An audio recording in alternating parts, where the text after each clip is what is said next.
Welcome all of you in Excel learning. So এক্সেলের আরেকটা নতুন ভিডিওতে সবাইকে স্বাগত।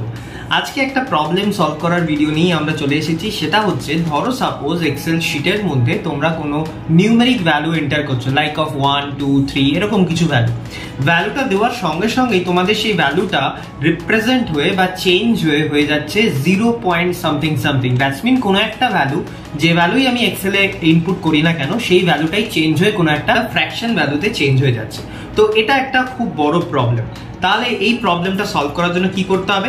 এই প্রবলেমটা সলভ করার জন্য এসআর লার্নিং চ্যানেলটাকে এক্ষুনি সাবস্ক্রাইব করতে হবে, তার কারণ এটার সলিউশন এসআর লার্নিং এর কাছে আছে।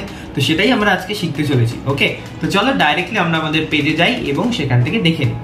তো দেখো, আমি একটা এক্সেলের পেজ ওপেন করে নিয়েছি এখানে। এবার আমি যদি কিবোর্ড থেকে এখানে 1 প্রেস করি, তাহলে আমার আসা উচিত হচ্ছে 1, বিকজ আমি 1ই চাইছি এখানে। কিন্তু আমি 1 প্রেস করে যদি এন্টার মারি, তাহলে দেখো আমার আউটপুট এখানে দিচ্ছে কি 0.01। 1 ছাড়া ধরো সাপোজ আমি অন্য কোনো একটা ভ্যালু দিচ্ছি 53, এটাকে এন্টার মারলাম, দেখো 0.53। মানে আমি যে ভ্যালুটাই দিই না কেন, সেই ভ্যালুটা ফ্র্যাকশন পয়েন্টে 2 ডিজিটে কনভার্ট হয়ে যাচ্ছে। তো এটা একটা বড় প্রবলেম। এই সমস্যাটার সমাধান কিরকম ভাবে করা যায়? তো দেখো, এই সমস্যাটার সমাধান করার জন্য ফাইলে যাব আমরা। ফাইলে গিয়ে এখানে অপশনে যাব। অপশনে গিয়ে এখানে আমরা যাব হচ্ছে অ্যাডভান্স বলে অপশনটাতে। ওকে, অ্যাডভান্স বলে অপশনটাতে যাওয়ার পর দেখো এখানে একটা অপশন টিক করা আছে, সেটা হচ্ছে automatically insert a decimal point. তো এটাকে আমরা কি করব, ইদার তোমরা এটাকে অফ করে দিতে পারো, মানে আনটিক করে দিতে পারো, আর যদি এটাকে টিক রাখতে চাও তাহলে এই প্লেসটাকে আমরা কি করে দেবো, 0 করে দেবো, একদম 0 করে দেবো। ওকে, করার পর এখানে আমি কি করব, ওকে প্রেস করব।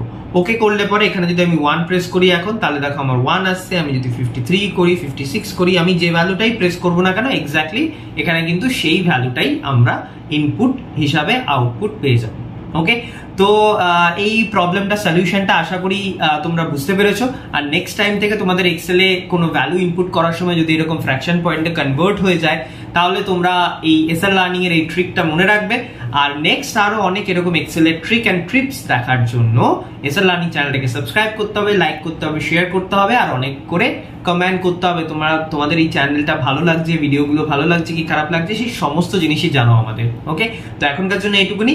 দেখা হচ্ছে নেক্সট আবার একটা ইম্পর্টেন্ট অ্যান্ড ইন্টারেস্টিং টপিক নিয়ে।